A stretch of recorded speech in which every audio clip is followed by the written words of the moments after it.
What's going on, everybody? It is I, Jacob Moore, the self-proclaimed sports analyst, and we got the usual suspects here. We got Mr. More for your money, Woo! who refuses to turn on his light, and I forgot Mr. that. Lane Dashing Dashco, who is brighter than any light needed. So, boys, right. On a scale of 7 out of Kevin, how concerned are you as a Leaf fan right now after another loss? Oh, Kevin. 47. Kevin. Dan stands a 7. No, Dan's a 7. Lane's a Kevin. Yeah, dude, it's bad. It's not great.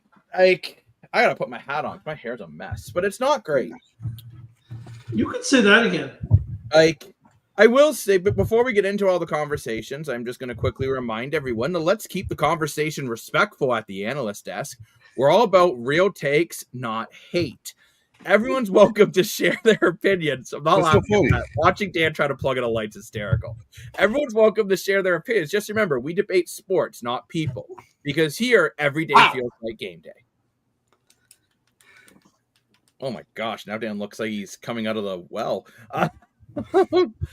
But I think here tonight, let's be honest, this is a disappointing. I thought the Leafs looked good in the first, terrible in the second, terrible in the third, terrible in overtime. The good thing was the overtime didn't last very long, so you didn't have to watch it for too long. Because that was rough. I can't believe I'm saying this, but I feel bad for Hildeby. I thought Hildeby played great. Oh, you had a fantastic game. And he's really flown into a very tough situation. No one expected him to play this many NHL games this point of the season. I mean, this is supposed to be another year of building up momentum in the Maoris. Well, before we get into too many things, there's something I want to read now. I do want everyone to take this with a grain of salt. Yeah, but there's a guy on your point, Adam. But yeah, 88 shot attempts by the Kings. Good. There's a guy on Twitter. I want to give him credit because apparently he is an NHL scout. He's a 2011 Olympic champion, NHL drafted in goalie and scout. Doesn't have a lot of followers, but I do believe in what he says. He's got a lot of followers, so I'm hoping he's accurate on this tweet. He tweeted at his name is Team Lilila. He played on Team Finland in 2011. Okay. So he did put up this tweet today, and he apparently has broken some trades before. But again, I just want to give this a grain of salt. There's not a verified trade person, so this is a grain of salt. But I do want to give him respect because it is going around the Twitter circles. According to his sources, the Rasmus Andersson will be traded from the Calgary Flames to the Toronto Maple Leafs tomorrow. The return sounds like Michelli, a second-round pick, or Robertson, and a prospect, and a 2027 second. So sounds like it's going to be at least a 2022, a prospect, or Nick Robertson. I'll tell you one thing. I don't like this trade at all. Why not? Why not? Nick Robertson is playing really well. Okay, I'm okay trading your bright spots. And whether you like Marcelli or not, he's putting up points. Well, he's not. Yes, he is. Not for the amount of ice time you're giving him. And again, too, so we're terrible defensively, so let's go get another offensive defenseman who probably do to play with Riley. I get this tells me the Chris Tanev injury is much longer than what anyone first originally thought when he was skating. Unfortunately, yeah. And I also look at it too. It's like, okay, did the Leafs play well tonight? No. But what gave them a chance to win? Facing 88 shot attempts and only allowing in a couple. Dennis Hildeby. I mean, Nick Robertson has been playing well. So maybe instead of going to get another puck-moving defenseman that we realistically don't need, let's shore up the goaltending. Joseph Woll's not looking great in the AHL, which I know it's early. He's in his conditioning stint. The main thing is just for him to get comfortable and get back on his feet, I guess. Yeah, terrible in the playoffs last year. And back to the Mr. More for your money shout-outs. And now there's one reason why I don't believe this. The only reason I don't believe this trade, to be honest, is my big speculation, is the fact that Calgary said they would never trade with the Leafs. And they literally have this. Too. And if the Leafs are going to trade with Calgary, why not get Nazem Kadri back here? He's not on. They literally said there's no. like he's the first seater for the first. They don't want to get rid of him. I don't know. I would rather get rid of Kadri than Anderson if I'm Calgary. But Anderson doesn't want to be in Calgary. He literally has been asking for a trade forever. He was trying to go. Vegas was trying to get him for the longest time, but they just couldn't make the cap work. I agree with Will here. The Leafs looked really bad tonight. Like goaltending aside. Oh yeah, and I'm going to say this too. Like whether you like Matthews or not, that top line without Matthews, and I know Tavares scored 2 goals tonight, but Tavares cannot be a top line center anymore. Like, and I'm not trying to talk crap about the guy. He's having a phenomenal season, but he's not a top line center. But speaking of Matthews as well, Lane, you won, and we'll get back into some more comments. Lane, you mentioned something about Berube had some comments about Austin Matthews' ice time. Yeah, so I want to give credit to the podcast that had brought this up, the Steve Dangle Podcast Network. Oh, they were actually talking about this. He was on his LFR, and whatever for those don't know, Steve Dangle's a popular Leafs fan, and everybody does an LFR. And this person on Twitter tweeted, put this tweet for Steve Dangle to put in his LFR, and he actually did it. And his name was Williston Rylander. So it looks like Willie. Funny name. So from Williston Rylander, this was his tweet that he mentioned, and Steve Dangle actually talked about this on his LFR and his podcast, and I thought we could bring it up here. So it says, this season stats aren't available yet, but this is interesting. Austin Matthews' percentage of time on the ice facing elite competition, which means first line guys like your McDavids, your Barkovs, your McKinnons, your Crosbys. Last year was 48%. The year before was 40%, which was obviously still Sheldon Keefe at 69 goals. In 22-23 was 31%, and in 21-22 was 30%. Quite different between the use of Keefe and Berube, reflecting the stats. And then the follow-up tweet I have was, for reference, last season McDavid's was at 34%, and McKinnon's was at 35%. This is from the same guy. Even Barkov was only at 42%. Wow, Berube isn't treating Matthews like he's prime Ryan O'Reilly, when it's clear he needs to be treated like the actual superstar in the league that he is. Okay, here's my problem with that stat. It's a very good stat, but kind of proves my point. Your Austin Matthews is not the best player in the league anymore. Austin Matthews is a very good two-way center, arguably the best two-way center in the league. But do you want Austin Matthews as a two-way center? Or do you want him as your 70-goal scorer? Berube clearly does, and this is why I keep saying I think Craig Berube's job is on the line right now. Yeah. Because I'm sorry, but this team team was okay. Hold on. Screw it. I want to see some donkey butt.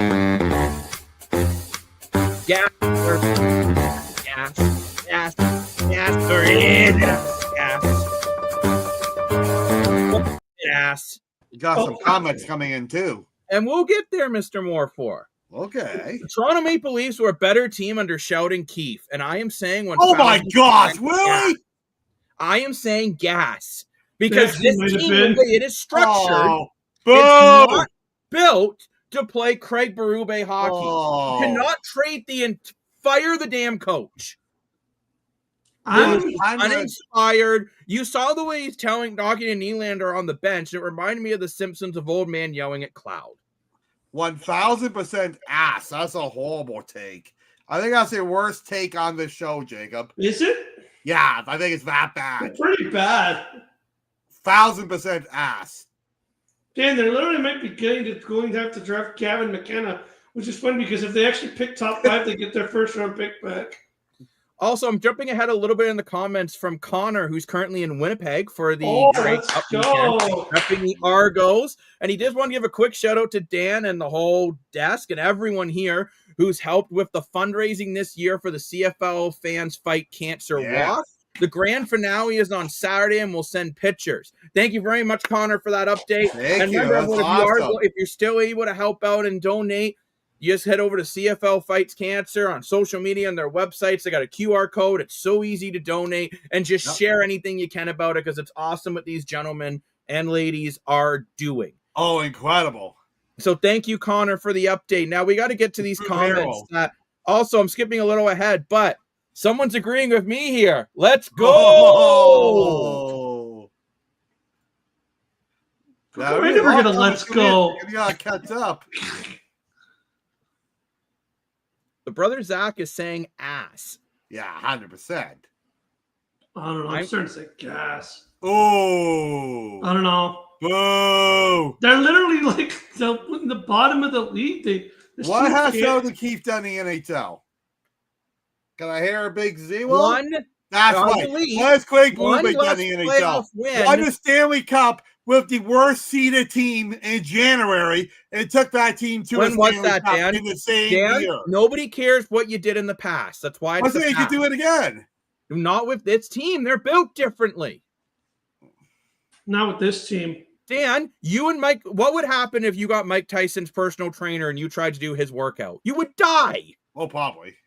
So does that mean Mike Tyson's personal trainer is a bad trainer? Yeah, we start eating some ears. No, I'm not saying that Craig Berube is a bad coach. He is a bad coach for this team. They don't care. Okay, I got rid of Mike Blackhawk because he was too mean. You got rid of Sheldon Keefe because he was too nice. What's the excuse of Craig Berube? I just think, I don't know if it's his structure doesn't work. I don't know, like, okay, so the players are the problem, but I think we're the entire team. Hold on, boys, guys. I think we're missing the key point here. There's somewhere in You're the missing middle. Key. I can't believe you're not in the comment section. There's something in the middle here that I think both of you guys are saying, but we don't know what that answer is because it's like on one hand, right? You got the Leafs that are just this team for some reason doesn't. I don't know what it is, whether it's like the Matthews or if it's the whole team. For some reason, there's something between this team that when they get a coach that wants to be that like voice in the room and wants to motivate them and wants them to play physical hockey, they act like kindergartners. They do. They literally sit there and go, "We want to play with my black today, and they don't do anything.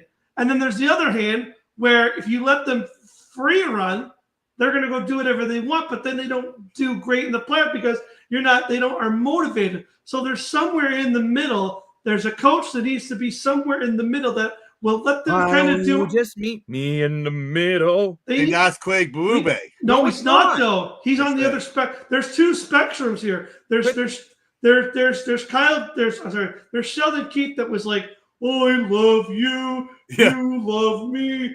We are happy even in the first round." And then there's Craig Berube that he's like, "We gotta play like the '70s." And that's Mike Blackhawk. They need a coach. They need to find a coach that somewhere is down the middle of that. I don't know who that is. I don't know if it's the guy who's sitting on free agency right now, who actually can win a second game 7. Maybe he's the guy. They need to find a coach that somewhere fits that middle. I know who they need to hire. Who? John Tortorella. No, but let's get through these comments and then I'll tell you who. Will's agreeing with me, saying that Craig Berube needs to go.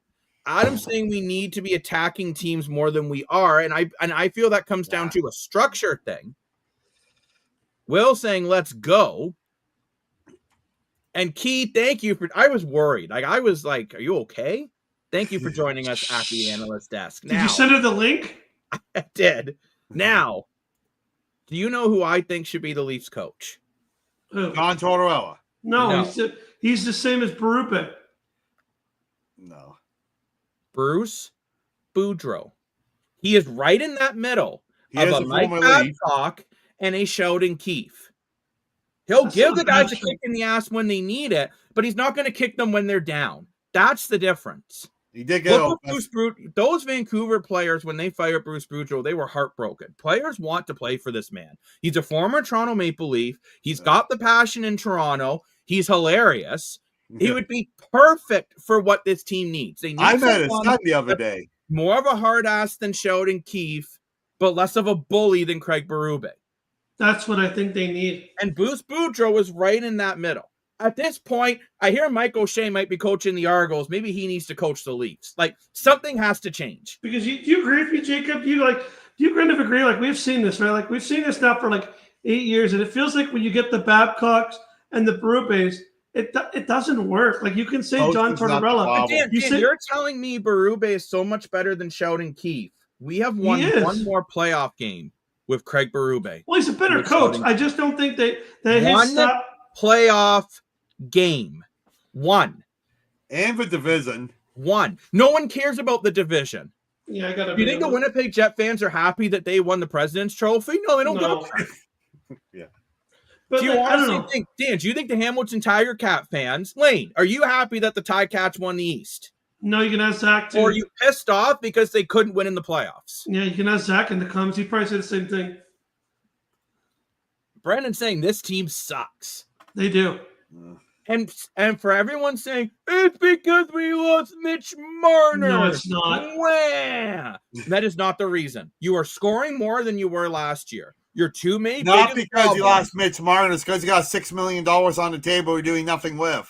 Your two biggest problems are structure and goaltending. We saw tonight what good goaltending can do. Yeah. Right? Give you 1 point.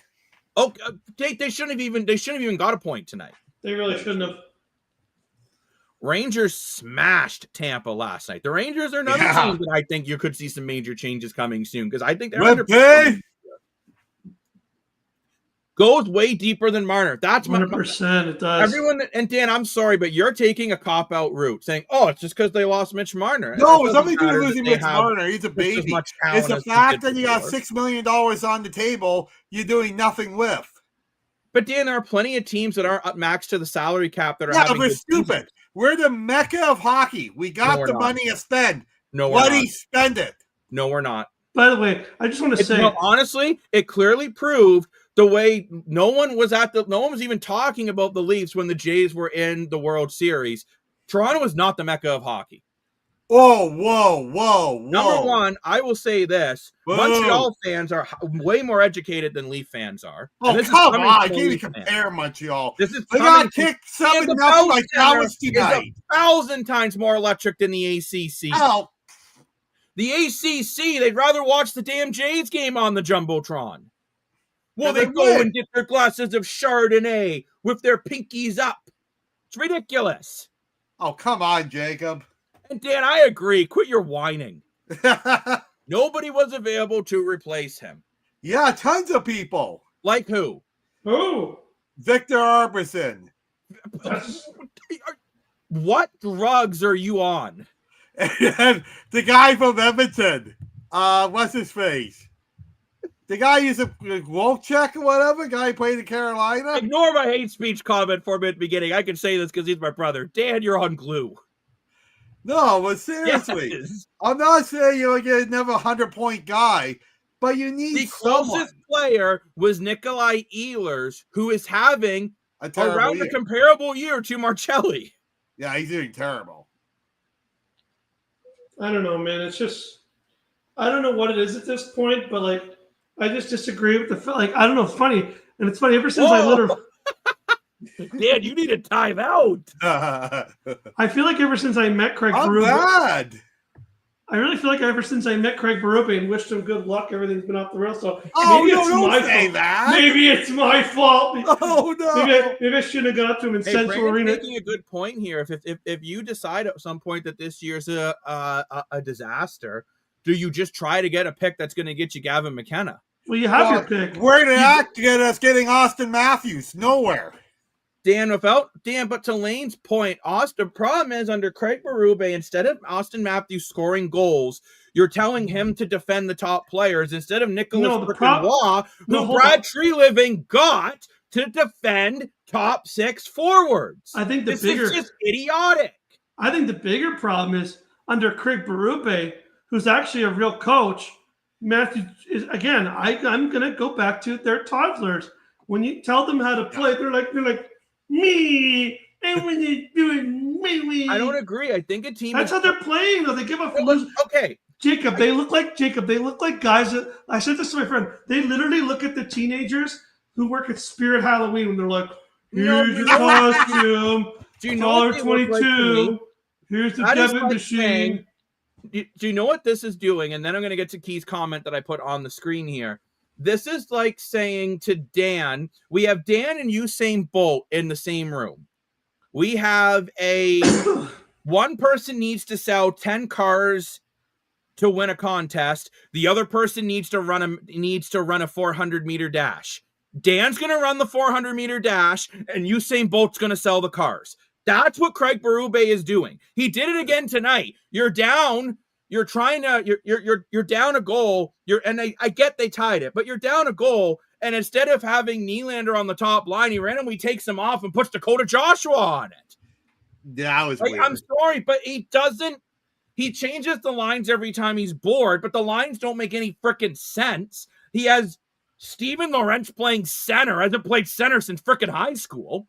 It's a joke. But anyways, now to the comments. Would you rather underpay or overpay and be a fizzle?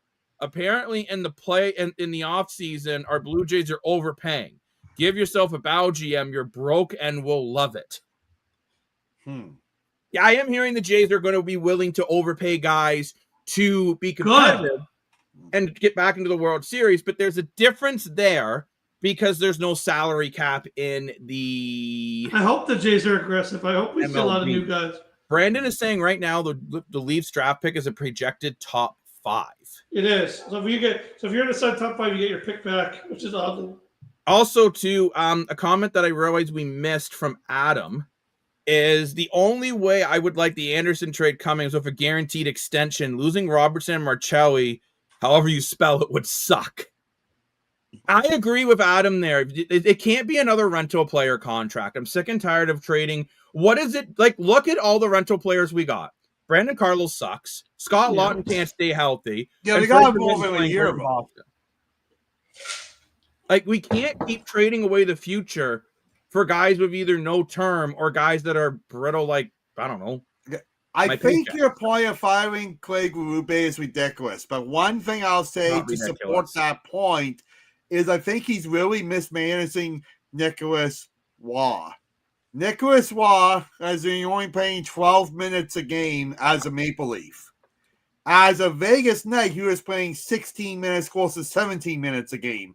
I would like to have Waugh go against your top guys like he was doing in Vegas. But that's what we were talking about earlier, Dan. But that's a coaching decision. You got it, like we said earlier. Look how much other players use their top players against other elite players. It's only 30%. Matthews is in the almost 50% so you of the time. Take away 10% from Matthews and give it to Waugh. So that's Craig Berube. But that's Craig Berube.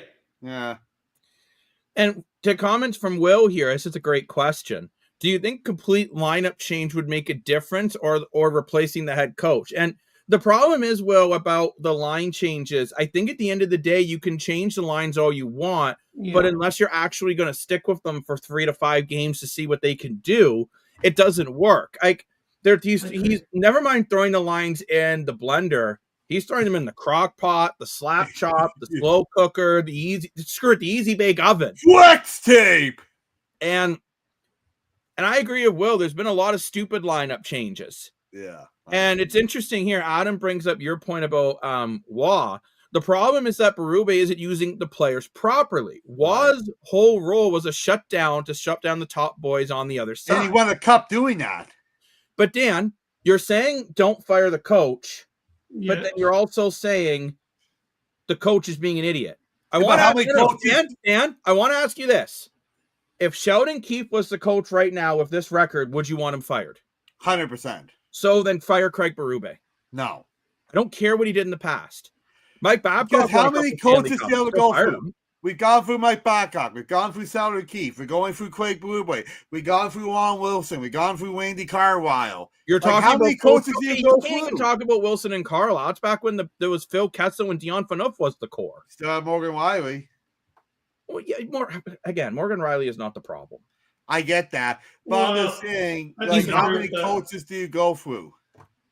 Because, Dan, at the end of the day, Kyle Dubas is... So you're basically saying, I'm firing for GM. Contract is up. That's unacceptable.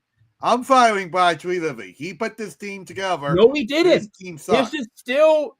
What you can't seem to get through your lovely lit face, since you turned on your light, is the Matthews contract and even the Morgan Riley were done by Kyle Dubas. These are two contracts that are completely handcuffed. Morgan Riley contract was a good contract, though. Whether you think it's good or bad, you can't move them. Right. So those are, you look at it, that's $20 million in salary cap. That's your best center and your best defenseman. Right? So Tree Living can't move either one of those guys. Right. I do agree Tree Living has made some mistakes. I didn't like the Brandon Carlo trade, Carlo when they made the trade. Right. I said just go get Luke Shen. You know he worked with Morgan Riley. Right. I still say now, go get Luke Shen. Why do you want Anderson when we're going to have to give up the kitchen sink? We can probably get Luke Shen for a mid-range draft pick. But don't forget, Doofus did on purpose getting him in Pittsburgh and then flipping him in Winnipeg. Get over yourself. No, but Kyle Dubas does not. Number one, Toronto's not in Sault Ste. Marie, so Kyle Dubas doesn't care. I think we should keep Berube because I think his system with the current squad can finish bottom 5. So Brandon basically is saying, screw it. Let's go Senators. And no, I don't think Toronto can go get Gavin McKenna. One thing you know about Brendan, I don't think he could ever cheer for the Senators. But I don't think the season's lost yet, and I think you can save the season if you act now. Yeah, I don't think it's lost yet, but you're getting concerned because for a while we're like, oh, it's October. We're in mid-November now. That was getting scary. It's getting dicey now. My biggest issue is, it's not for me. I'm also evaluating Craig Berube on the playoffs. Okay. Yeah. I watched the 2 worst Maple Leaf playoff games. It was worse than when they were up 4-1 against Boston. Oh. Those games were the worst. Because at least 4-1 against Boston, it was a young team that collapsed. What did you expect? And at least they were in those games. At least they were in that game. That was by far the worst game 7 I have ever.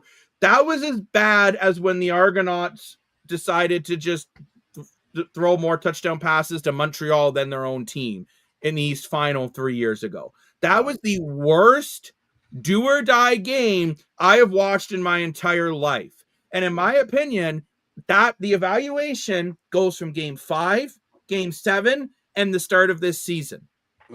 Craig He's lost the room. He's literally lost the room in not even 2 months.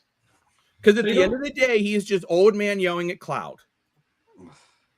It doesn't work with this squad. You need a coach in the middle. And like I said, this team played better under Sheldon Keefe. You do. No. I don't want the Leafs investing more futures for these bums. They went all out last deadline. Yeah. But again, I still think this is more of a coaching problem. They're a big physical team. They don't hit because of the way they're told to play. They don't try any stretch passes anymore, even though they still have some of the fastest guys in the NHL. I know earlier I was don't hit the panic button. The Leafs are now still only 2 points out of a playoff spot, mind you, because the wild card is so tight, and they're only 4 points behind Boston.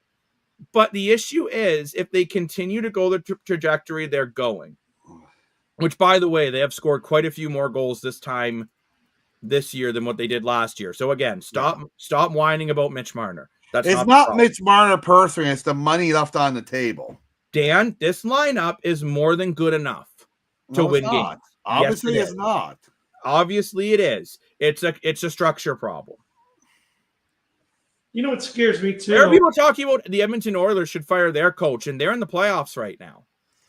There are people talking about the Ottawa Senators should fire their coach. They're tied for first in the Atlantic. What a weird year in the NHL. But according to Adam, and then we got another comment from Will as well. We need a younger coach who get these guys more.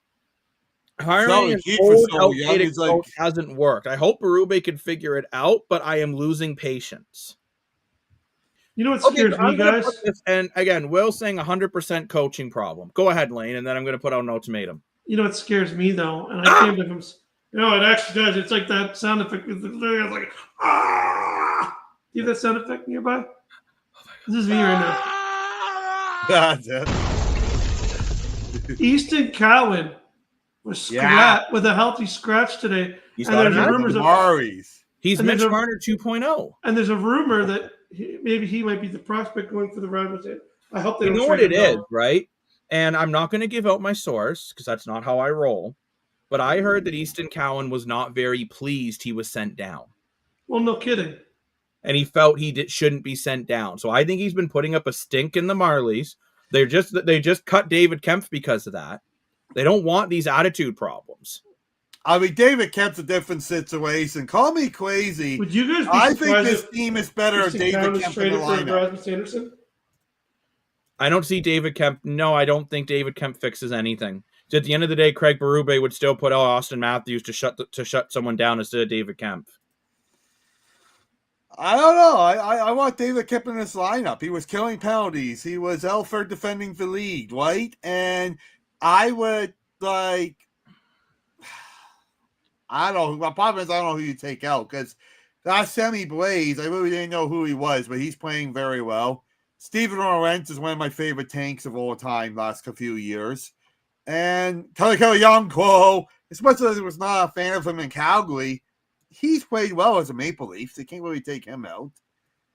Nick Robinson and Motelli are getting the odd point here and there. Bobby McMahon's playing well. Domi's playing well.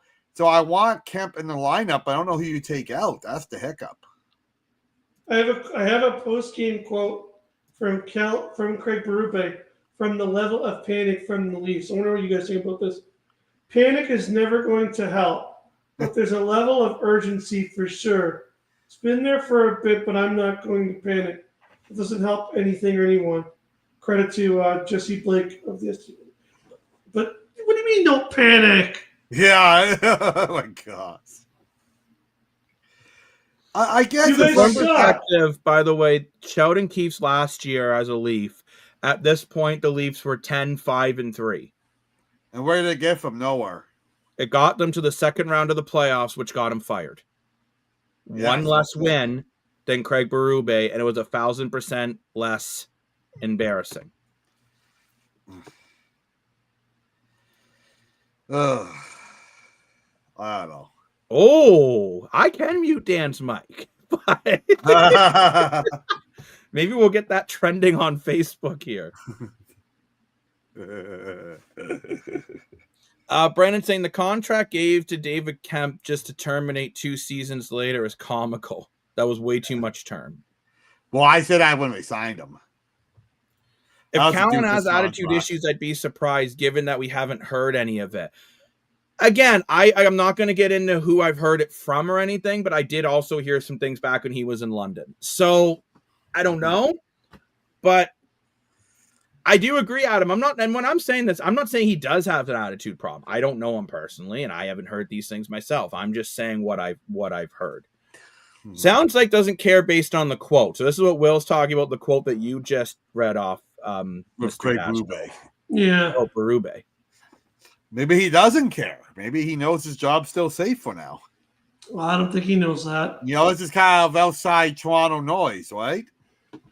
Well, I don't Not think though. Berube handles Toronto media very well. No.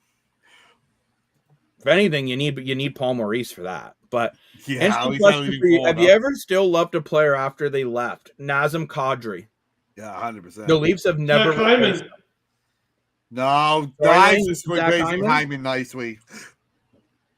But Dan, say what you want. Zach Hyman's a guy that cares. Oh, 100%. I like Hyman. The problem is, again, you should have not have brought Marner. You shouldn't have kept Marner in the first place, so you could keep guys like Hyman and have a guy like Nyes. Right. That's the issue. Can you imagine if we had a second line of Hyman, Kadri, and Nyes? Oh, Like, think about that. That gets me excited. yeah, totally. But look, at the end of the day, I'm gonna give an ultimatum here. Oh, yes.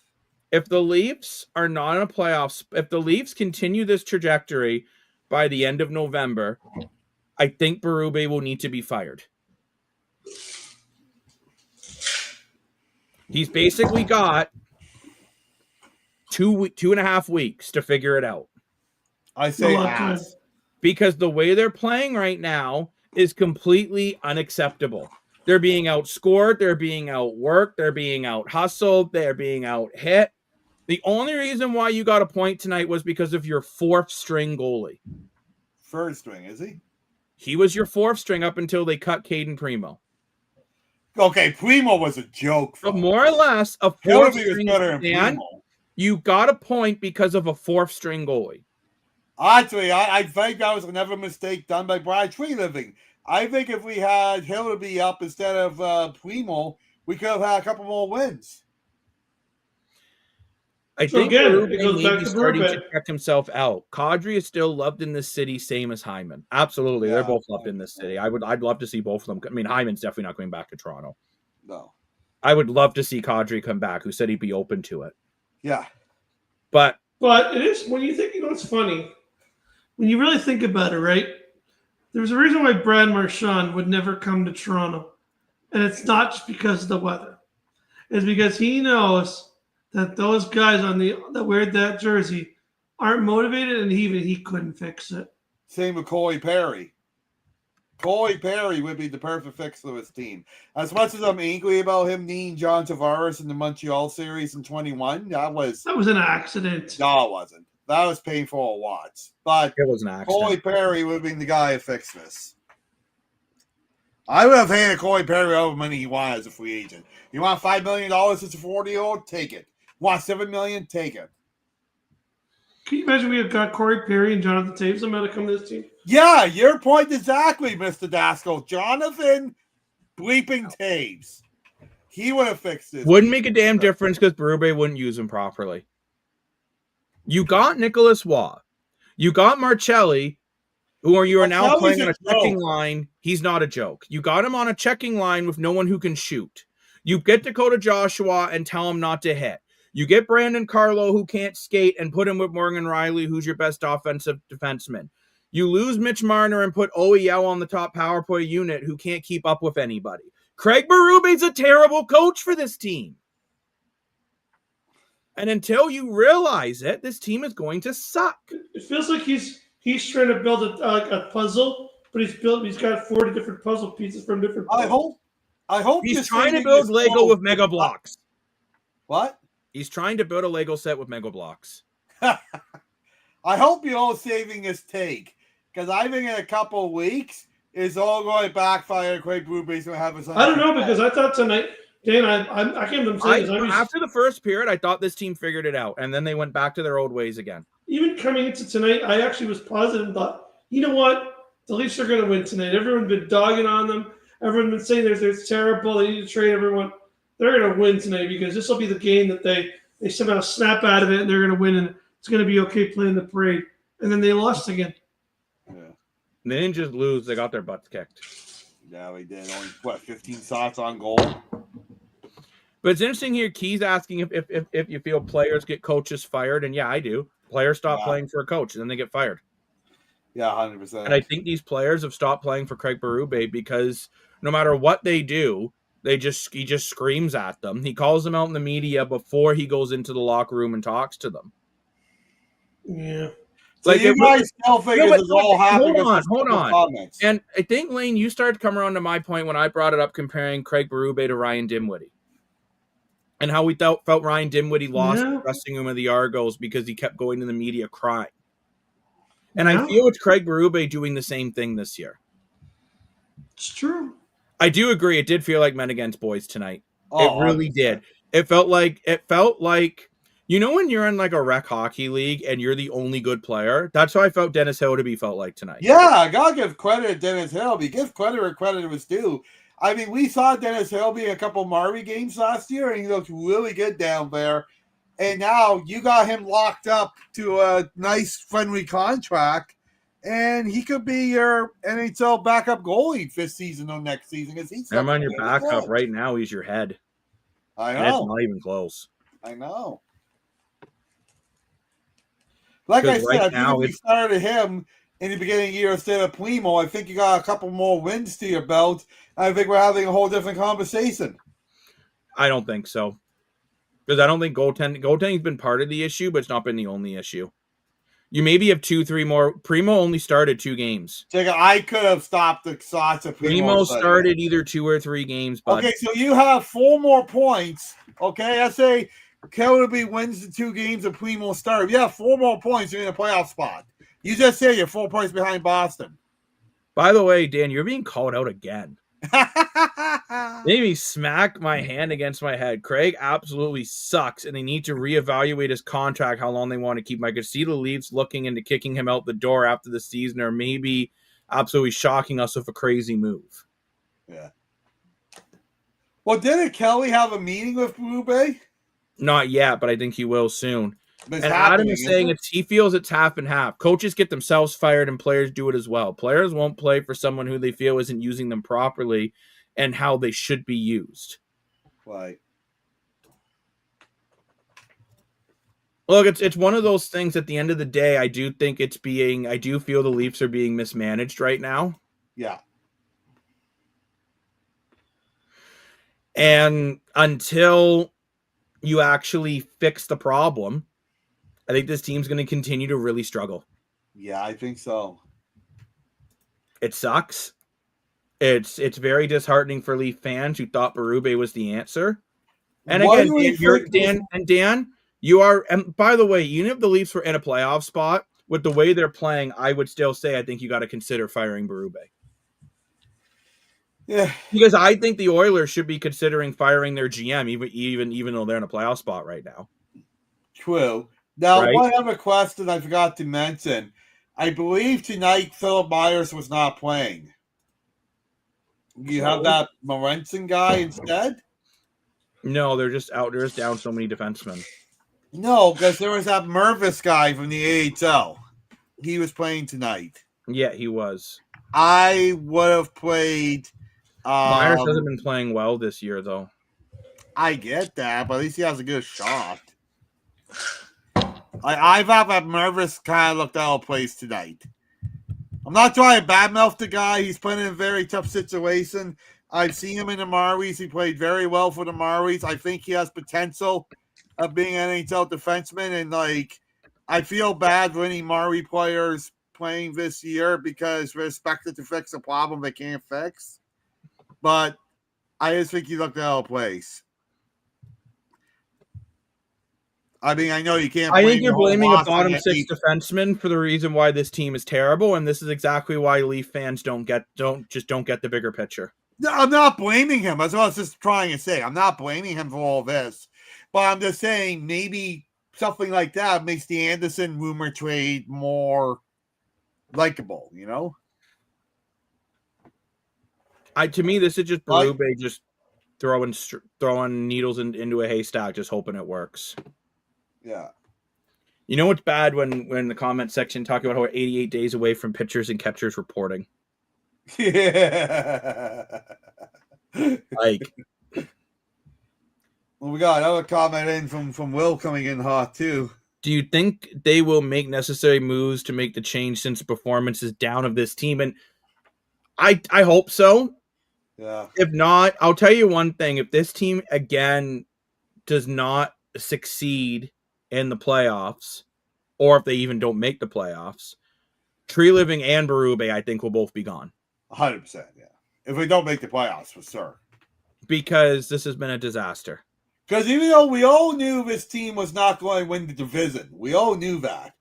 But we were all kind of thinking, even without the sad part is, Dan, this team could be winning the playoff team.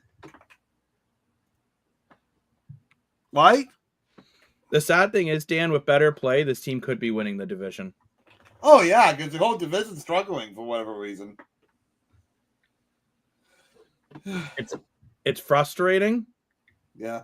But this team just doesn't have it. Well, Will thinks big improvements if we see a different Colts. Well, and so do I. I think that you're just not using the players correctly that you have. Maybe I got some breaking news here. Whoa. I don't know if this will help, but I just saw on my phone that my boy, one of my favorite wrestlers, just signed with the WWE. Maybe he can help him, and everyone will sing the song in the comments. Say his name and he appears. I believe in Joe Hendry. Maybe Joe Hendry can come. When you say his name, he appeared. Maybe go on the Leafs and sing us a song and Well, I did see some news about WWE and NSOE doing a That's what I'm partnership. saying. Get Joe Hendry on the Leafs. He can be the coach. Do something. He goes to London, Paris, Tokyo, Canada, and Mexico. Wow. And he's my boy. Yes, go. For CFL fans, I did just post the winners of the awards tonight in the comment section. We should talk about that a bit. And I will throw them. And Key, you're very welcome, Key. I know I'm such a wonderful person. I know. Oh, you are. And the winners are. Wow, look at this nice graphic you built very quick. Dan's not going to be very happy. But most outstanding defensive player to Matthew Betts. Most outstanding offensive lineman is Hendricks. The Tom Memorial Award goes to Andrew from the Lions. Most outstanding special teams player, Trey Vavel from Winnipeg Blue Bombers. Yeah. I thought it was anyway. I thought so too. Maybe that's just my Argo bias coming in a little bit, but I don't think so. No, he was the best kicker in the league. And most outstanding rookie, Vavel as well. Logan Freeland for the Jake Veterans Award, and then Rourke, like Vavel, double dipping his chicken nuggets, winning most outstanding Canadian and most outstanding player. I'm not really surprised by any of these, to be completely honest. No. But those are your CFL awards. Hendrick was an Argo at one point, was he? Who? Hendrick? Yep.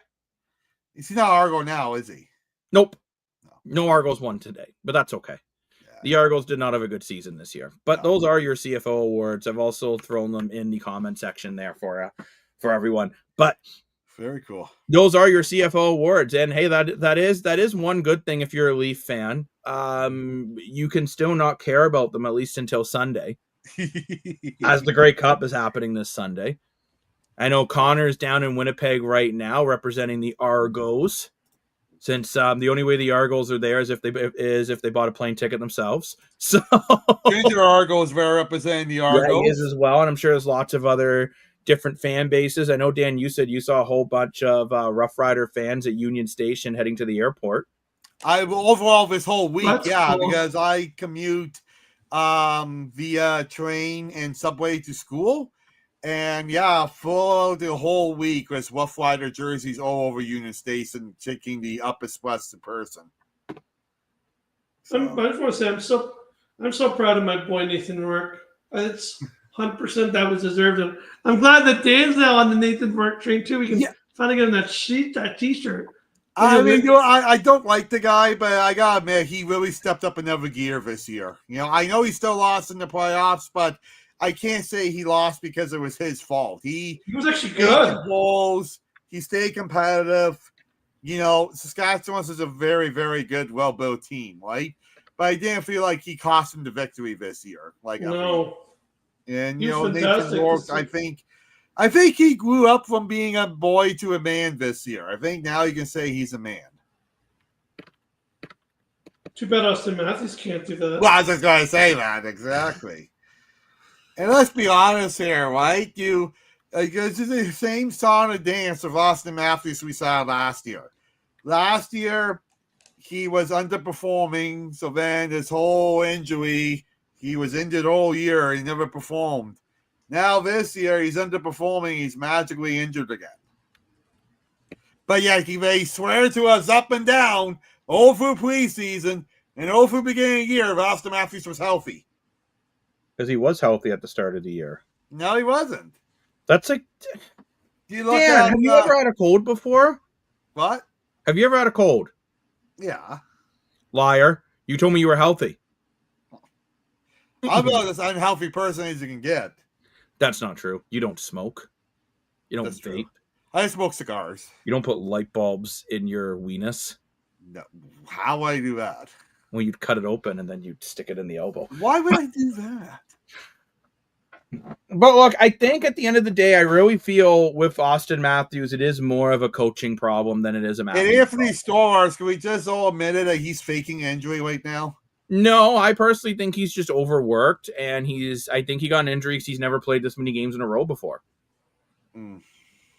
That's what I think happened. It's a lower body injury, so probably just some muscle No, tightness. he's upper body, isn't he? Austin Matthews is lower body.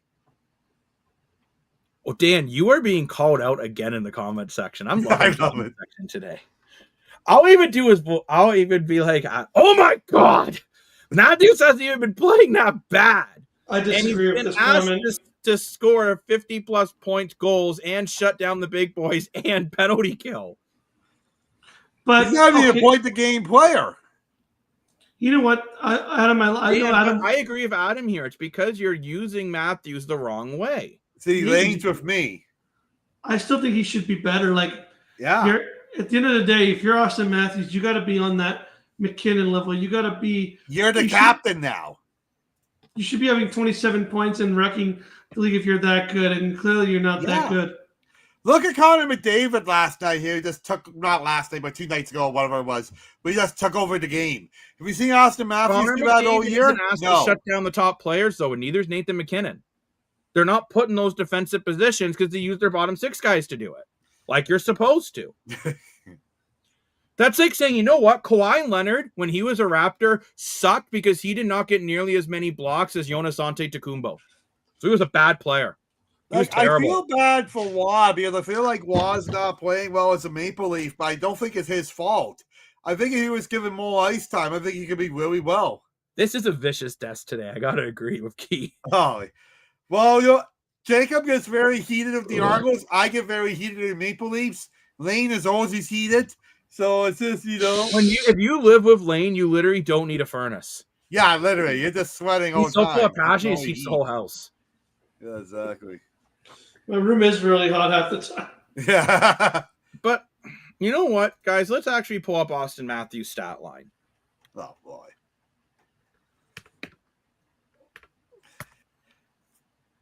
I'm not getting much love tonight here. Holy cow. No, because don't worry, Dan. I still love you. Oh, I love you too. So you're right. Matthews is not quite a point per game right now. He's just under. Yeah. But so and McKenna, McDavid, all the guys to compare it to are.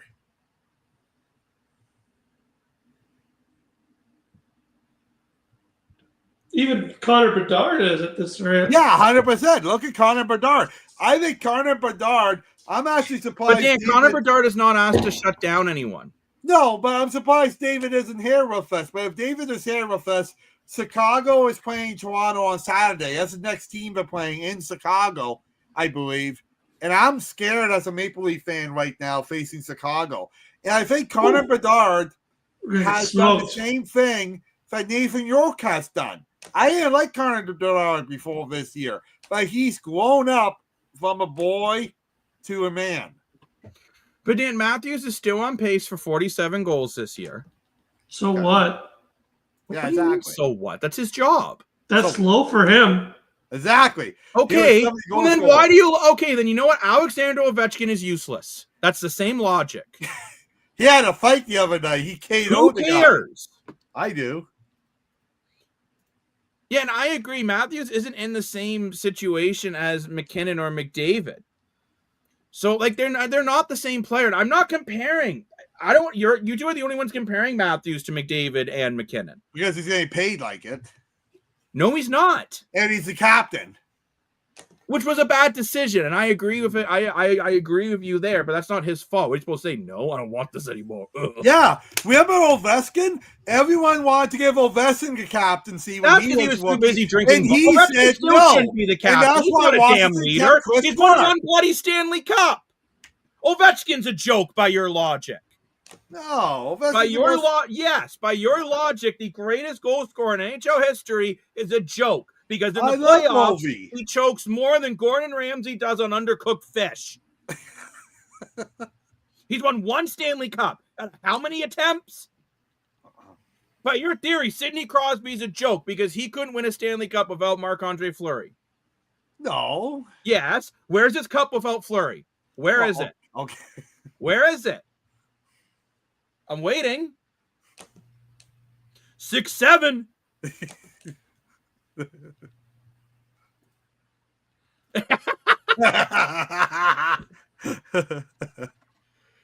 You know what though? Some people do it. I see a lot of people agree with you guys, and I'm not saying, by the way, Austin Matthews is having a phenomenal season.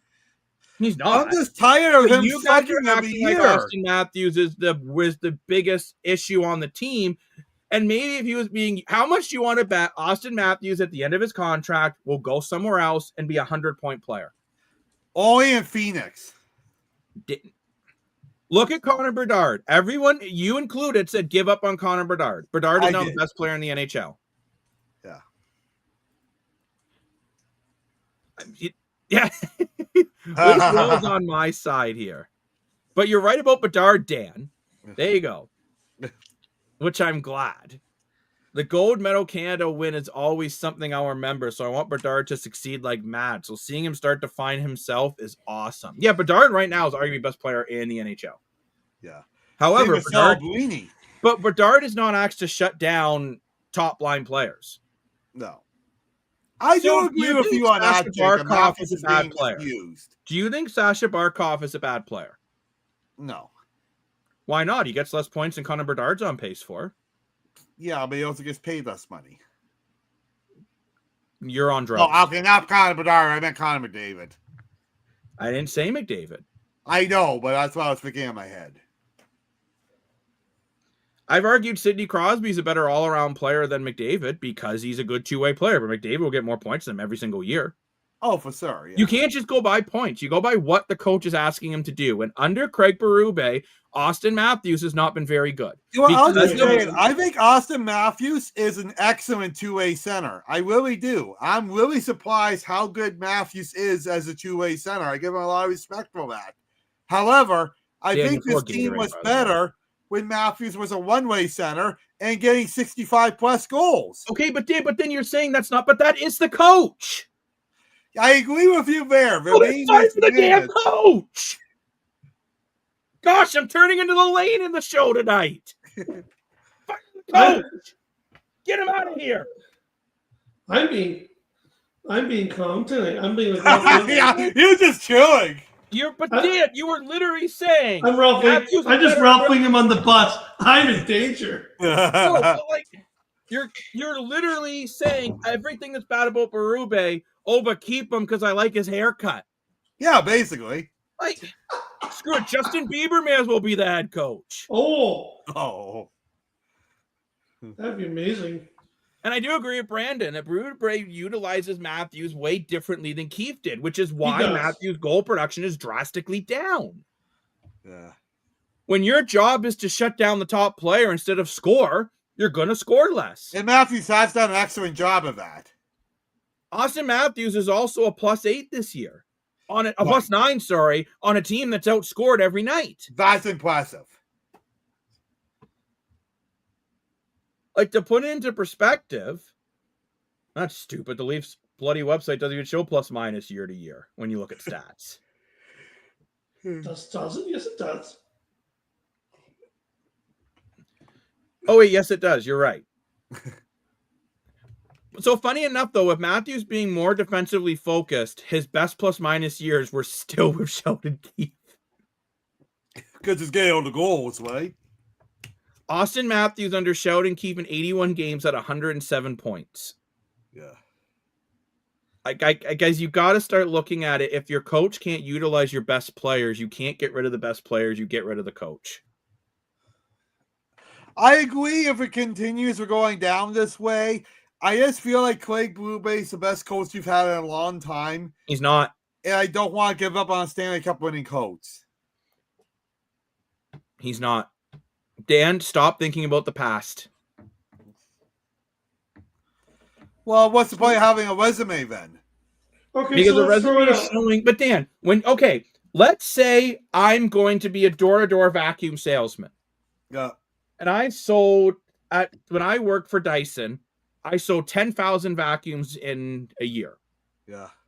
Now I'm going to go work for Shark Vacuums instead. Yeah. And I only sell 700 vacuums that year. But I said, yeah, but look how many I sold last year. Yeah. They're not going to give a crap that I sold 10,000 vacuums last year. And I don't care that Berube won a Stanley Cup in St. Louis. He ultimately got fired. Because at the end of the day, John Tortorella won a Stanley Cup in Tampa. He's a terrible coach in the modern NHL. So, okay, so who's our Malcolm in the middle then? Besides Frickin' who else? Boudreaux. What if he doesn't want to come? Who else? Who else are we gonna get then? Don Terry. Well, they're definitely not. Yeah, I know. I know. Gosh, the poor man, 91. 91, you want to be the coach. Yeah, no. What about the guy from Dallas? What about the last Dallas coach, the guy that can actually win a game 7? Pierre DeVore? Yeah. Pierre DeVore, that's not a bad idea. He can actually win a game 7. Yeah. Well, your best coach you can't get is Paul Maurice. He was the best coach. No. Paul Maurice would not. No, he's way on the other. Would not work, guaranteed. Like, he was by far the best coach the Leafs ever had. But Dan, you're missing the point. You're looking at guys who coach hard. It doesn't work with these guys, man. All these coaches the coaches you want for this team is not going to work because they will not respond to the hard asses. Yeah, but I saw the Keefe in there that was Barney the dinosaur and it got nothing. One less playoff win than Craig Berube and way less embarrassing. I like my one win, bro. I don't. You just told me about Joseph Woll. You told me about Joseph Woll. Who cares about Game 6 because he was terrible in Game 7? And who cares about winning Game 6 when Craig Berube wasn't coached well in Game 7? I still think this team is missing that veteran leadership. Oh, give me a break. That's what they have John Tavares for, and Brandon Carlo, and Dakota Joshua, and all these other players that they brought in enough old farts to open up a seniors home in the past 5 years. No. Like in years past, we had Jason Spezza, Patrick Morrow, Joe Fortin, Mark Serradano. Like, where's those type of players here? Brandon Carlo. No. Yes. No. Bring in a rookie coach, I disagree with that. And I'm skipping a comment to make a point, but quickly, Adam, bringing someone who hasn't coached in the NHL before might be a good idea. There's an option. And they're the oldest team in the league. Literally, it's the Jersey Shore Senior Center out on the ice. No, I see Corey Perry. He did. Oh, Brett Burns. Actually, I can agree with Brent Burns. That would have been nice. You would actually have a guy who can run a power play. That's what I'm saying. That would actually have been. I'll actually admit. You that's what I'm saying. Just to be on the power play. You need someone that's won Stanley Cups. You need a future Hall of Famer. I wish you wouldn't have hated Brent Burns. There you go, Landry. Yeah, let's go! I'd be like, and you're fired, and you're fired. You make a pass, and you're fired. I'd be worse than that. I'd be like literally going crazy. And you're fired. Get out. I'd be like, get out. Every time they miss a pass, I'd be like, put a bread in between their heads, like, what are you? An idiot sandwich? Get out. And then we would have like. Actually, you know what they are, Lane? They're a bunch of Oreos. They're Oreo sandwiches, like milk and Oreo sponsors. And then it would be like Austin Matthews had to walk through and then they would set him up we'd have a camera like just outside the dressing room. He doesn't know me, man. He doesn't know what I could do. Me. I could be the head coach of this kitchen. And I'd be like, yeah, no, give me a chef jacket. Get out of here. I was literally running like a reality show. Well, why not try promoting Greg Moore from the Marlies? Ugh. Because we did have Sheldon Keefe and it got nowhere. So why would we do it again? Okay, if you try something twice and expect the exact same thing twice and expect a different result, that's the definition of mentally insane. Different people. By the way, Sheldon Keefe is coaching one of the best teams in the NHL right now. Oh, New Jersey's not going to do anything in the playoffs. We're a joke. Right now, New Jersey's going to make the playoffs. We're not. Okay, we get booed out in 4 games in the first round. Easy. New Jersey is currently 10-7-0. Whippy. No, sorry, 12-4-1, 6-3-1 in their last 10. They're outscoring teams. They haven't lost a regulation game at home yet. They're one of the best teams in the entire league.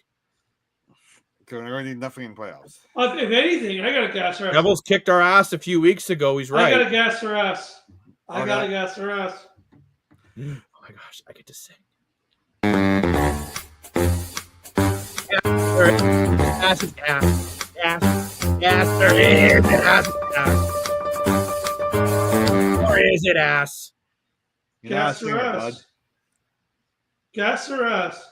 The Leafs got Sheldon Keefe at the wrong time in his career. If they got Sheldon Keefe now, like after having 6 or 7 years of coaching a team in the NHL, getting his butt kicked.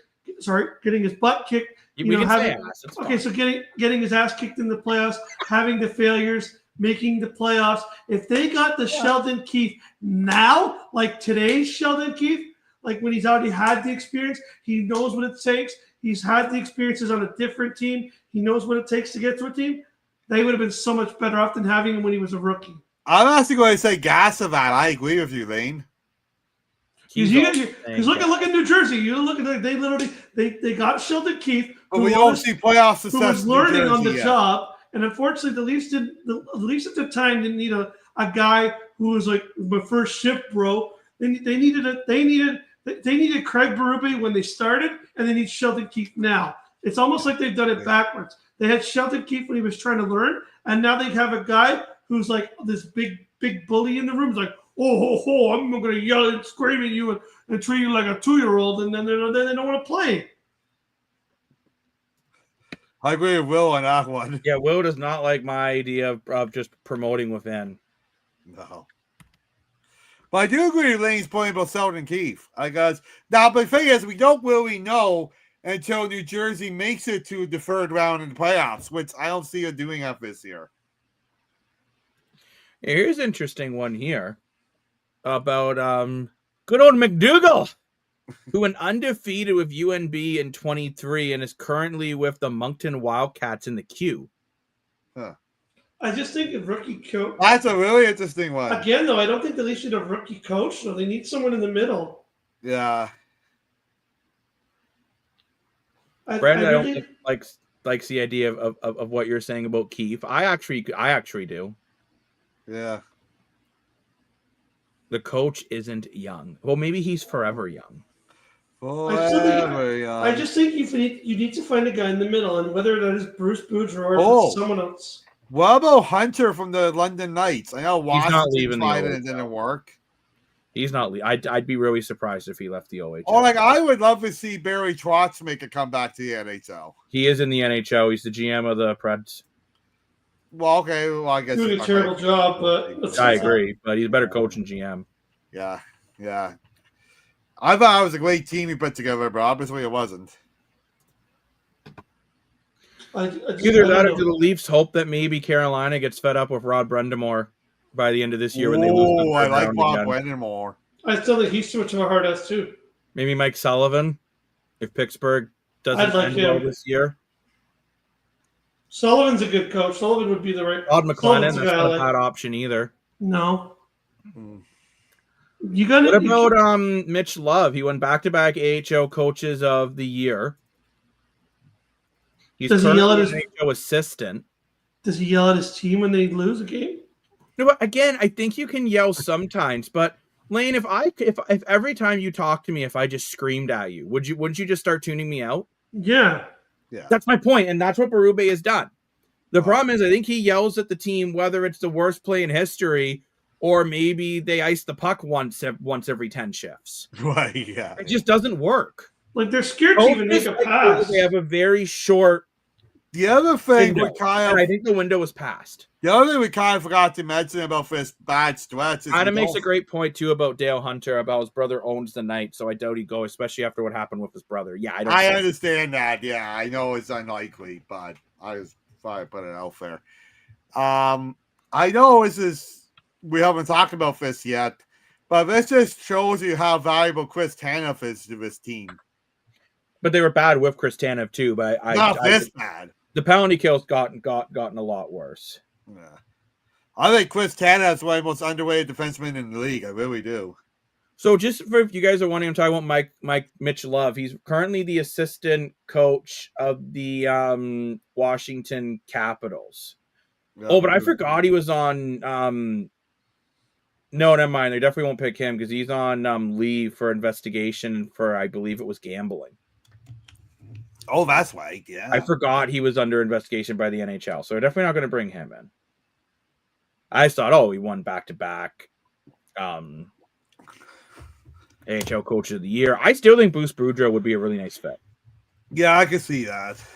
Probably doesn't want to come here. I think he'd be willing to come back to coach in Toronto. And I still agree with Will. I think that I think a coach like Berube has a super short window, and I think that window was passed. Just feeling like it. Honestly, this team played better under Sheldon Keefe. Like at least they were entertaining. Like now they're boring. Yeah. At least they lose 6-5. Yeah.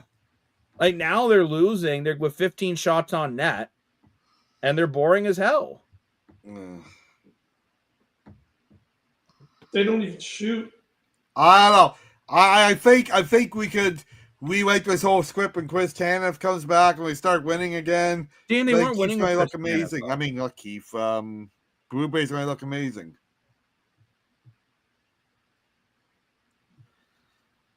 I don't even know if Brandon Anderson fixes anything.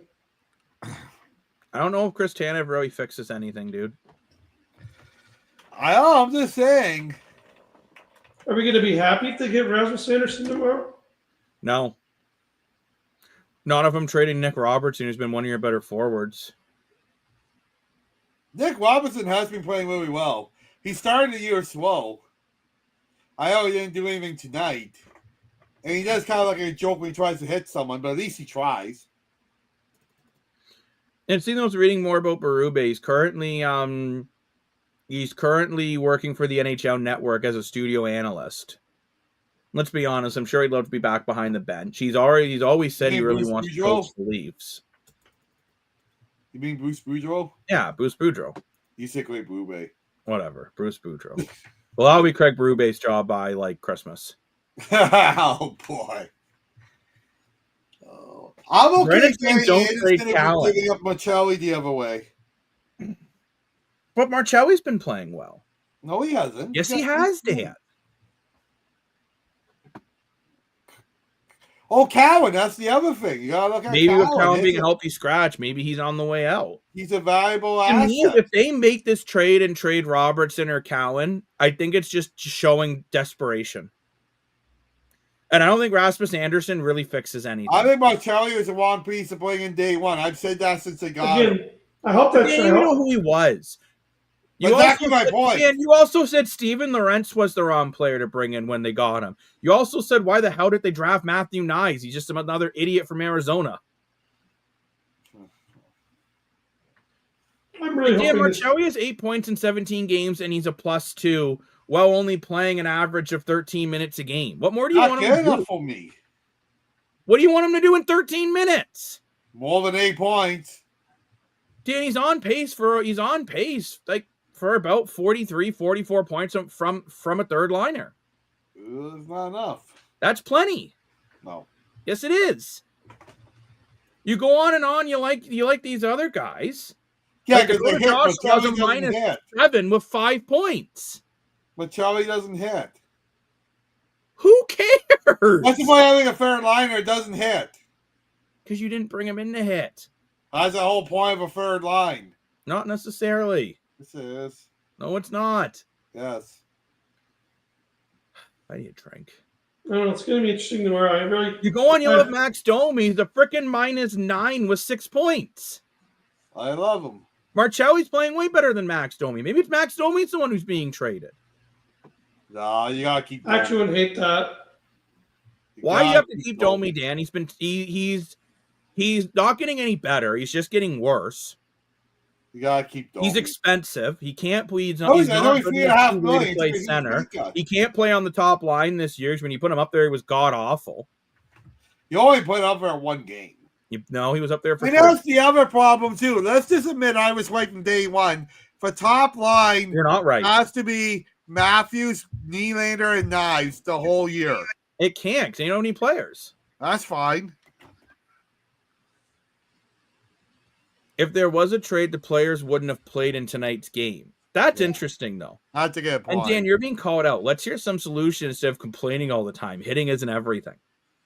Actually, it is. Look when the team Leafs were competitive back in the early 2000s. You got guys like Brian McCabe, Darcy Tucker, Ty Domi, Different Gary era. Roberts, Owen Nolan, Different era. Joe Nieuwendyk. Different era. Joe Nieuwendyk didn't hit. He was a pansy. What I'm saying is they weren't wimps, you know? Yeah, but you're forgetting one key factor that's nothing to do with anything that you keep blabbering on about, and it's goaltending. Yeah. The Leafs continue to try to win cups without a true starting goalie. And until they address that, so bringing in Rasmus Andersson when you need a goalie, that's not going to fix anything. The defense should be good enough. Yeah, I agree with that. So that's a coaching problem. Bringing in another player that you're going to mismanage isn't going to solve anything. Why not get Gibson from Detroit? Because he's terrible. Exactly. That's why you give him up. No. Why do we want more goalies who aren't proven starters? Gibson's a starter. It's not even the starter in Detroit right now. Well, he was in Anaheim. And they were terrible, and they got so rid was of him. Anderson. Anderson was good for us. And Dan, you got to remember, as Adam pointed out, the early 2000s was 20 years ago, bud. I know. And that's how long the Leafs have been bad. Well, they've been bad for like a lot longer than that. Hitting isn't everything. Who's the Oilers fans here? Not me. Nothing worse than a team that never hits. Okay, but the Oilers make it to the Stanley Cup Finals every year. I'll take that over this crap. Got to get blown out in the finals. They did not get blown out in the finals. By Florida. Florida keeps winning these Stanley Cups, and Florida's the most physical team in the league by far. What else do they have? Rest my case right there. You did not rest the case, because what do they have that neither Edmonton nor Toronto has? Goaltending. Who's their goalie? Bobrovsky. Who's the best playoff goalie in the NHL? Bob. Like, stop being a clown. Go back to running your zoo. They also have passion. You need a goalie. Exactly. I was going to talk about the early 2000 guys. But the early 2000s, he didn't hit, but he had the passing. Dan, you're talking about a team that was 25 years ago, soon to be 26. And? The NHL is extremely different then than it was now. So bring it back. You can't. It's a different league. I guarantee you. And you're still talking about a team that at the end of the day failed. You're idolizing a team that failed. Yeah, but Cujo stayed one more year of the Leafs was the early 2000s. It's my favorite era of hockey in general. Yeah. And the team failed. There was no ifs or buts about it. The team failed. If Cujo stayed one more year, we would have had our cup. I don't know that for sure. Yeah, you do. No, I don't. Because Pat Quinn, at the end of the day, mismanaged his lineup at times as well. Oh, well, not. You could argue if they traded Matt Sundin and brought in a captain who had a little more giddy up and go in the playoffs, maybe they could have got it done. And that's going to be an unpopular opinion. But it's an opinion I'm going to make. You could argue if the Leafs didn't want to make Doug Gilmour captain so badly in the early 90s and traded Wendell Clark when that team was in their window, that they might have a Stanley Cup. That's because of Wayne Gretzky's high stick. No, it wasn't, Dan. At the end of the day, they still could. It's like everyone, all the Jays fans who whine about Game 6. You could have won Game 7. Yeah. 6-7.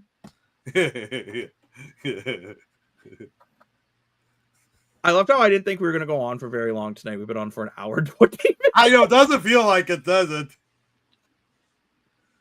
But we will go on another day then, too, to talk more about the CFL Awards, since we didn't really touch on that much at all tonight. Yeah. But, well, look, at the end of the day, I would actually love to hear from you guys more.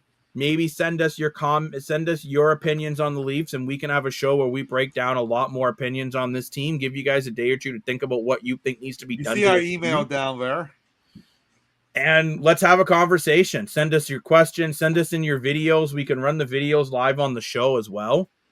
And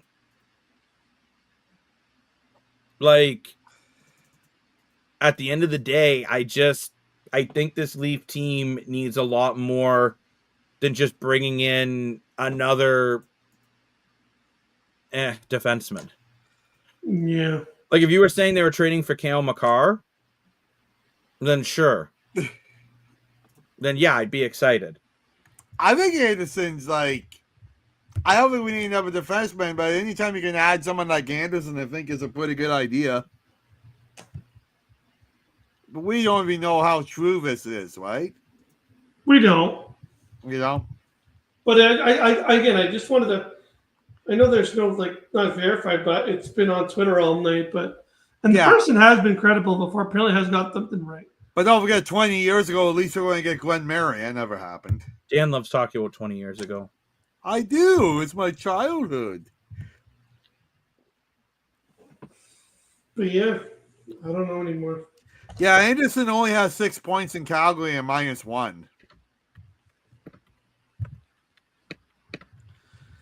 But, years past, he played well in Calgary. No, he's a good defenseman. He's $4.5 million right now, but I'll put it this way: if they were trading for Dustin Wolf, I'd be happier than the pig and poop. Dustin Wolf, he's been terrible this year. Yeah, but Calgary sucks. Yeah, he's a sophomore slump, right? No, I've been watching the Flames games. It's not Dustin Wolf. That team can't defend, so I don't know why we're going to you look at Anderson a few years back, 21-22. He was a 50-point defenseman and plus 30. I don't get it, Dan. You said the Leafs shouldn't get Marcelli because he wasn't good last year, but when I said he was good 2 years ago, you were all happy about it. I just don't think Marcelli's the type of guy you need. Marcelli to me is kind of like a Nick Robinson wannabe, right? Like, why do we need more people like that? Because you need scoring across your entire lineup. No, you don't. By the way, the Leafs have thrown 413 this year. They are being physical at least. And Dan, that's also okay. Hold on. I get fair throwing hits. I get that. For not throwing Darcy Tucker on Kapanen hits, right? That's what I'm missing. Yeah, there's a difference between hitting and murdering people. We're not doing that. Florida is. That's how they got a cup. Florida doesn't play like that in the regular season, though, Dan. They're a very different team in the regular season than they are in the playoffs. I don't care. I want this to be in the playoffs. By the way, Florida currently also sucks. They're not making the playoffs right now either. Yeah, but for well. No, why? Is anyone in Florida hitting panic button? I doubt it. Well, no, because Florida, again, but Dan, it's a different situation in Florida. Florida won a Stanley Cup last season. That's a completely different situation. It's like in Argo land, how Argo fans were kind of like, whatever, we've won 2 Grey Cups in the last 4 years. So fine, this year sucked. Right. For the Leafs, the last time they won a Stanley Cup, everyone in this comment section was not here. Oh, yeah, exactly. They weren't even in a womb yet. They weren't in someone's balls yet. Oh, my God. Wow. You're looking like Lane's face. Wow. I'm just gonna. Yeah. Okay. Yeah.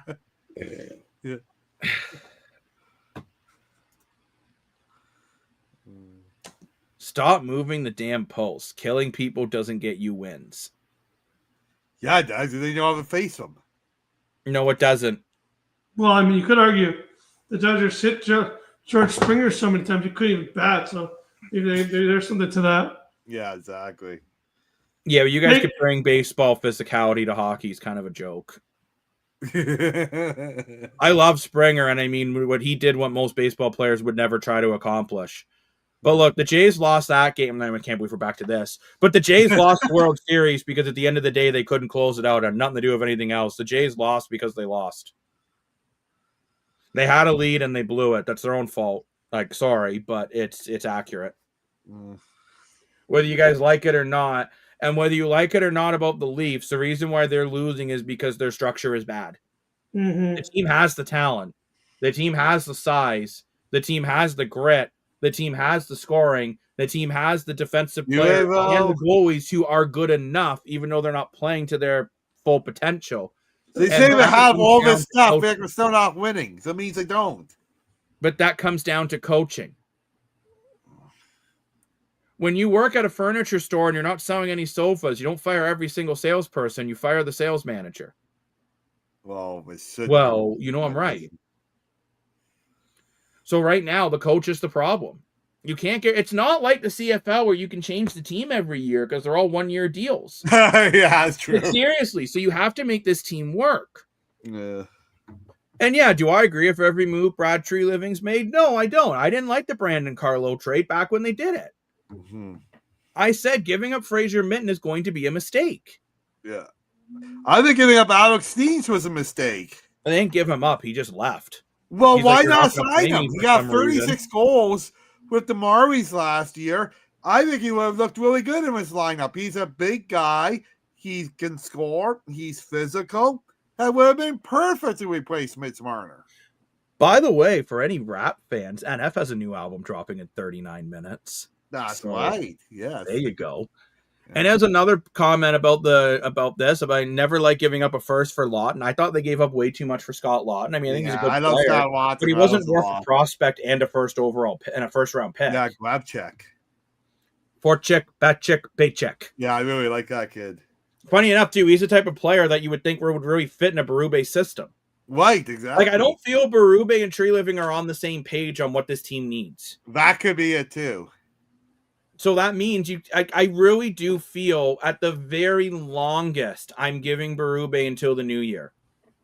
Yeah. And if this team is not, I don't even mean if they're making the playoffs or not. I mean if I'm actually seeing improvements on them. I agree with that. I can agree with that. Because, like, you can see teams that play well lose games. I agree with that. And let's say they were playing really well, but they were losing really tight checks. And it wouldn't be as bad, right? Then honestly, I wouldn't even be panicked right now. I'd be like, whatever, this team will make the playoffs. They're playing well. But they're not. They're playing terrible. And until they play well, we're going to be having these conversations every time we do a post-game show. Even if they had won tonight, I think we would have had a similar conversation tonight. Probably. Yeah. They got pure lucky that they won. I agree with that. And you know what? The only reason why they got that 1 point is because of Dennis Hildeby. Your fourth-string goaltender. Yeah, and you know what? Even though they lost one of the tonight, best performances we've seen all year in net. Even though they lost tonight and he allowed the first shot in overtime, I cannot blame this loss on Hildeby whatsoever. In fact, the way he played so well against LA, who has arguably been a great team this year, and the way he played so well coming in against Boston, you got to give Hildeby a lot of respect and credit here. He's been thrown in a very bad situation for a young goaltender, and he's played incredible. I'm really happy at Dennis Hildeby. That's the one. Well, I think that's the one bright spot of his whole franchise right now.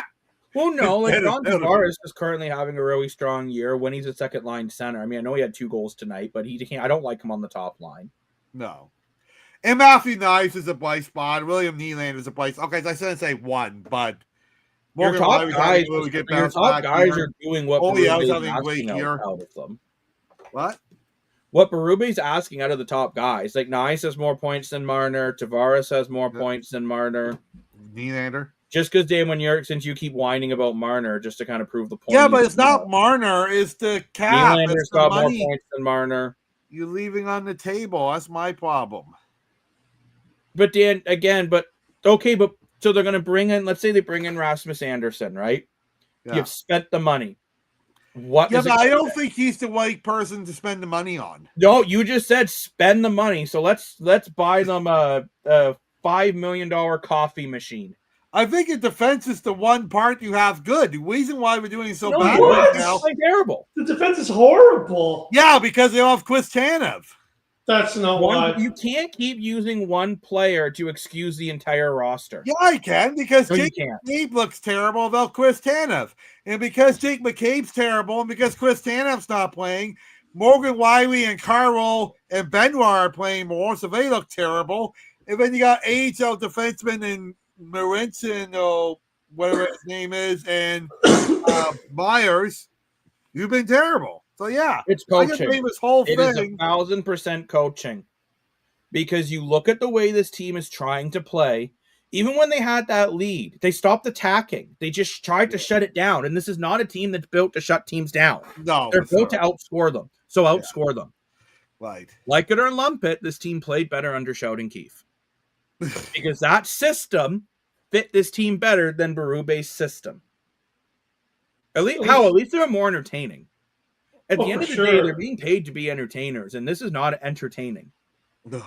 The game wasn't scored out against Knight.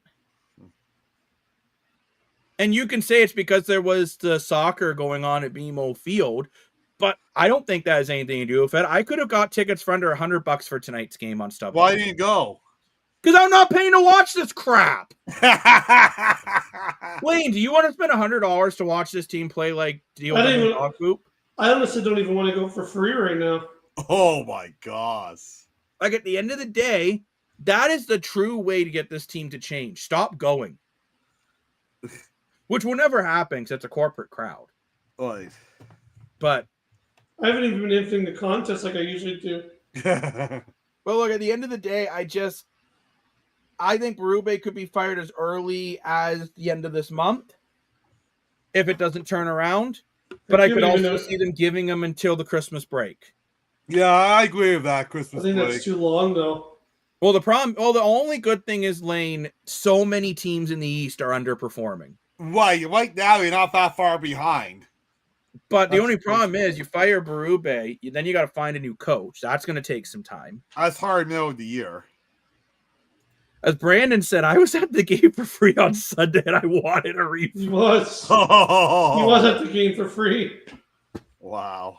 You know what, Brandon? You have earned a sound effect.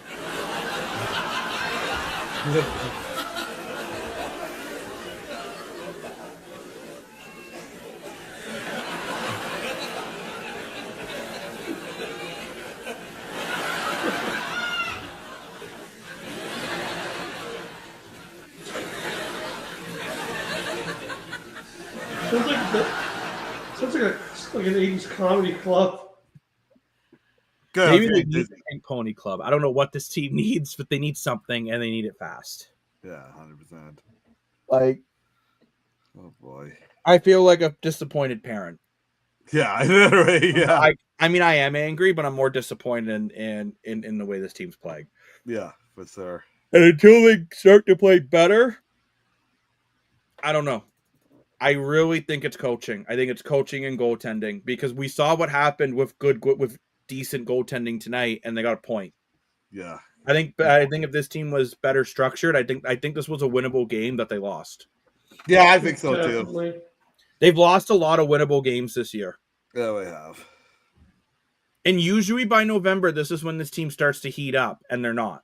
Remember, I said mid-November and see what they do. It's mid-November, and they're playing like it's still October. Yeah, literally. Like, sure, like Nyes is 22 points. William Nylander is 25 points. John Tavares is 23 points. It's cute. It's nice. Right. But it's all. But at the end of the day, if you're not winning games, then who cares? I don't care if John Tavares scored 2 goals tonight. No. And Brandon's pointing out, too, they've even had an easy schedule. Yeah, 100%. Like, they're about to face a road trip. Let's see what they do on a road trip. Oh, my God. Maybe a road trip's good right now. Look, I'm going to say this then even, too. Does Berube fired by the end of the road trip? Could be. I hate to say it. It's a disaster. Because look at their schedule. How long is the road trip? How long is it? Who are they playing next? Like, who's in? The next game is Chicago. Oh, so they're getting murdered there. But I was going to run the show. And that game's on the road. Then they are back home. Actually, they're not on a road trip very long. Then they're back home again for 2 games. Who they play? St. Louis and then Columbus. You can definitely beat St. Louis. You should beat Columbus. So ideally, you should go 2-1. I don't think you struggle against Columbus. Then you go on a mini 4-game road trip after Columbus. You play Montreal, Columbus, Washington, Pittsburgh. Let's say you go 1-3 on that road trip, and you lose at least out of those next 4 going before that those 3 going into the road trip. Let's say you only win 1. Yeah, I think you're done. He might. That's what I'm saying. By the end of the month, as Adam said, he may not survive. Like, I mean, I don't think he's going to die. Yeah, he'll be okay. He'll still be. All I know is I never want to meet another Leafs head coach. But I just give them bad luck. They were bad before you met them. Don't say that. And as Brandon's pointing out, don't sleep on. I won't sleep in Columbus either, Brandon. Don't worry. I'm not planning on going to America anytime soon. But no, don't sleep on Columbus either. They've been a sneaky, decent team. Adam Vitelli's starting to pick it up. Like, you look, Columbus is currently somewhere in the standings. Yeah. They're ahead of Toronto. They're somewhere, right? They're ahead of Toronto. They're 9-7-1. At least their goal differential is even, not a -4 like we are. Yep. To put into perspective, the Buffalo Sabres only have 4 less points than we do. I know. Oh my goodness. Yeah. We are 8 points ahead of the worst team in the league, and that's Calgary. I know, yeah. Oh boy. That's luckily again the East between first in the wild card to last is a difference of 6 points. Yeah. So like there's your positive note. You just got to get in. Yeah. But like the Flyers are better than us right now. Yeah. The Islanders really good actually. are comparable to us. I give the Flyers a lot of credit. They made some big moves in the offseason, and look how good they are. Even your Islanders, Jacob. The Islanders are better than Toronto, same amount of points in less games. Matthew Schaefer's incredible. The Lightning are better than the Leafs right now. The Capitals, they have 1 less point, but they've played 1 less game, and they have a better goal differential, so you could argue the Capitals are better right now. Yeah. We're basically better than one team in the East, and that's Buffalo. Yeah, I know. And actually watching the Sabres, I think the Sabres play harder than we do. Yeah, probably.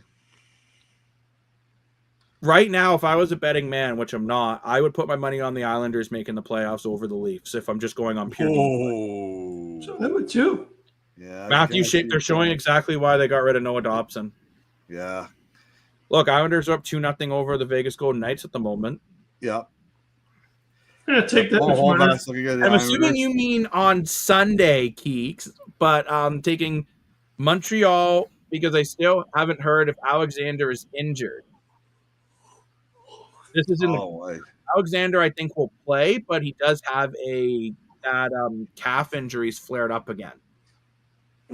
Which we will do a Grey Cup preview. We'll be on. Oh yeah, that's coming, 100% about the Grey Cup. I have to shoot a parade in Georgetown on Saturday, but we'll definitely try to do some on Saturday for the Grey Cup, and then of course we'll be live Sunday pregame and postgame. Yeah, exactly. And then we'll have to do a whole CFL recap show too. We were going to do another recap show today, but instead we did the Leafs post-game show, which I think was a good decision. We've basically talking about it for an hour and 40 minutes. I said that. Yes, Dan, but we can't pretend other sports don't exist. No, I know. But, and again, I think we will do another show. If you guys are interested too, I'd like to do a show where we give out our CFL awards for the year. Yeah, I'm down for that. That sounds cool. Give you guys some interesting awards that we get to pick, because that's how I roll. I think Lane's already trying to figure out who he's going to pick. I see the intensity on his face. Yeah.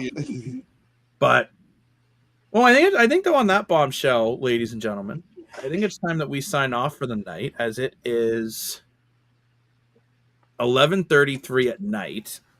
I've been up since 4:30 in the morning. Oh, muffin. And that's not true. I'm sure you slept on the train and the subway. No. Now you're going to tell me you haven't been to the bathroom today. Probably? Have you been to the bathroom today at least? Yes. Yeah. Okay, good. So at least one schedule is normal. Yes. But on that bombshell, thank you very much, everyone, for joining us at the Analyst Desk for a very heated episode. It's all love here, though, and everyone knows that. I'm the self-proclaimed sports analyst, joined by the most focused man alive, Lane Dashco. And, of course, Mr. More for your money. Like, share, comment. Let's go. Woo! Absolutely. Thank you for all the reactions. Thank you for all the comments. Thank you to all the viewership over on Facebook, Twitch, and YouTube. We appreciate it very, very much. 100%. And we will be back very, very soon. Possibly TikTok live soon. Yeah, hopefully I'm working on getting us live on TikTok. So don't ban TikTok. Right. Yo, TikTok, baby. If anyone knows on company time. Well, apparently there's big news coming out from Mr. Gray soon. So keep your eyes on that coming out. Absolutely. He started a website called The Border Pulse. So make sure that you head over there. He's also a great Facebook page going. So if you guys could give him a follow as well and let him know you came from the Analyst Desk, we would really appreciate it. 100%. But thank you very much, everyone, for watching. We will be back very, very soon. Yeah. We'll miss you. I'm dropping a headlines episode tomorrow. I know I've been a little behind on that, but I actually am not I was gonna Friday say. for the first time in a while. So I will be dropping a headlines episode. That'll drop around noon. But until then, thank you for watching the Analyst Desk, where every day feels like game day. Bye-bye.